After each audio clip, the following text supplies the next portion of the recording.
जैसे ही चले सबसे पहले जाके पुत्र दिया, इतने में नारद जी आ गए।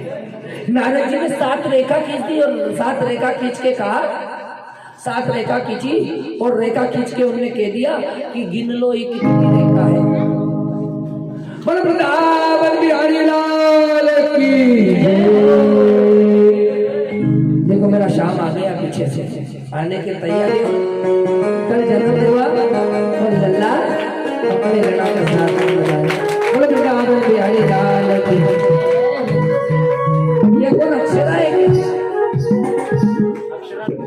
ये क्यों ऐसा भाभी, ये अक्षरा है क्या? देखो पता करके बताना पहले। प्रेम से बोलो राधे।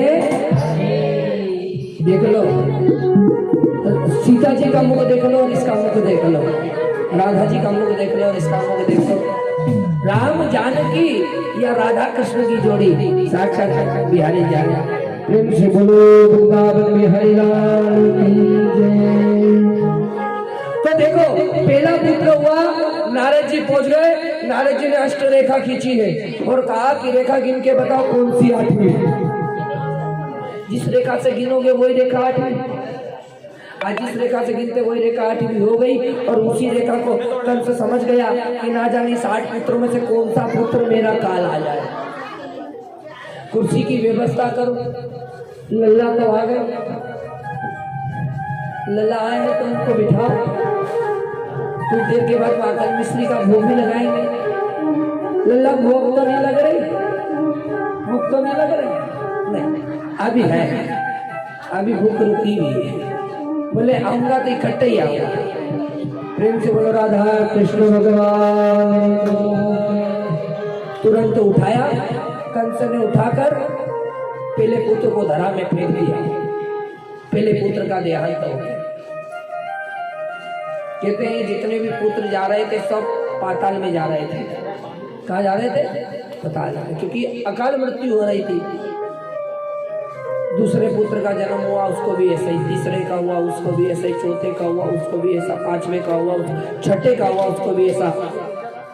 7वां गर्भ में आया देवकी जी के। शेष भगवान को इशारा करा, शेष भगवान को इशारा करके कहा आप एक काम करो। माया को इशारा करा, बोले माया, बोले एक काम करो। बोले क्या? बोले एक ऐसा काम करो कि जो गर्भ है इसको परिवर्तन कर दिया। बोले देवकी जी के जो गर्भ है उसको जाके रोहिणी जी में छोड़िया। माया बोली जैसी आपकी आज्ञा। इसमें भी कुछ लीला होगी। भगवान की हाथ जोड़कर माया देवी ने प्रार्थना करी। माया कौन थी? साक्षात अष्टभुजा जो आने वाली है। नवरात्रि में हर वर्ष छोटी छोटी कन्याओं का गरबा होता है यहाँ मंदिर में, क्योंकि वहाँ हमारी जाने की क्षमता नहीं होती। इसलिए हम कॉलोनी की और बाहर की जो भी छोटी छोटी कन्याएं आती है उनको 3 ताली गरबा जो कहा जाता है वो यहाँ मंदिर में करवाते हैं। तो गरबा होता है यहाँ पर और नवरात्रि में माताजी का स्थान बनेगा। तो जो कोई भी माताजी में जो भी अपना सहयोग करना चाहे वो यहाँ आके, यहाँ भी हम आपके घर तक रशीद कट्टा लेकर पहुँचेंगे। आज से हम चंदा करना प्रारंभ करेंगे।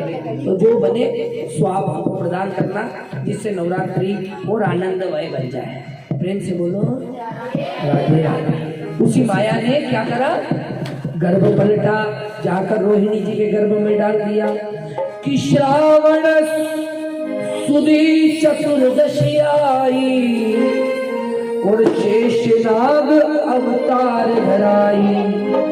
कि श्रावण की चतुर्दशी आई, नक्षत्र भी श्रवण, महीना भी श्रावण और चतुर्दशी की तिथि। योग माया से भगवान कृष्ण अवतार, शेषा अवतार, बलदाव जी का जन्म हो। बोलो बलदाव जी महाराज की जय। जन्म हुआ, खबर पहुंचवा दी, इधर देवकी जी की तो खबर पहुंचवा दी कि गर्भ गिर गया और उधर खबर हो गई कि रोहिणी जी को जन्म। तो वसुदेव जी तो बड़े प्रसन्न हो गए। अब भैया 8वां गर्भ था। कौन सा गर्भ था? अब कंस को तो भय, बोले 8वां है ना हो, इतना नहीं थे तो इसमें तो ये तो अवश्य ही होगा। और इसने क्या देखा कि भगवान श्री नारायण जैसे ही, प्रेम से बोलो राधे, कि जो 8वां गर्भ जैसे ही भगवान नारायण देवकी जी, देखो प्रेम से बोलो राधे, अभी यहाँ बिठा देंगे। प्रेम से बोलो राधे राधे। अब मेरी एक विनती है, एक विनती, कार्य करो बिल्कुल मौन अवस्था में। पीछे कथा जो सुन रहे मौन अवस्था में, सिर्फ जब बोलूँ राधे राधे तो राधे राधे बोलो तो कथा जाएगी कान के अंदर, नहीं तो हम एक की बात में लग जाते हैं और हमारी कथा छूट जाती है। और शुरू से मेरी आदत ऐसी है कि कोई बात करने लग जाता ना तो मेरी ब्रेक लग जाती है कथा में। प्रेम से बोलो राधे राधे। इसलिए बात नहीं करना, कथा को सुनना। कहते हैं कि 8वां गर्भ जैसे ही देवकी जी के गर्भ में आया, और 8वां गर्भ देवकी जी के गर्भ में आए था, कौन थे? भगवान हरि। और हरि कोई जो दृष्टि थी, मानो सूर्य का प्रकाश, नवमंडल का प्रकाश इतना बढ़ने लगा, इतना बढ़ने लगा कि उसको देखकर सब लोग चिंता में फंस गए। और 8वां गर्भ जब आया, उनकी तेज प्रकाश देखकर कंस भयभीत हो गया। कंस ने सोचा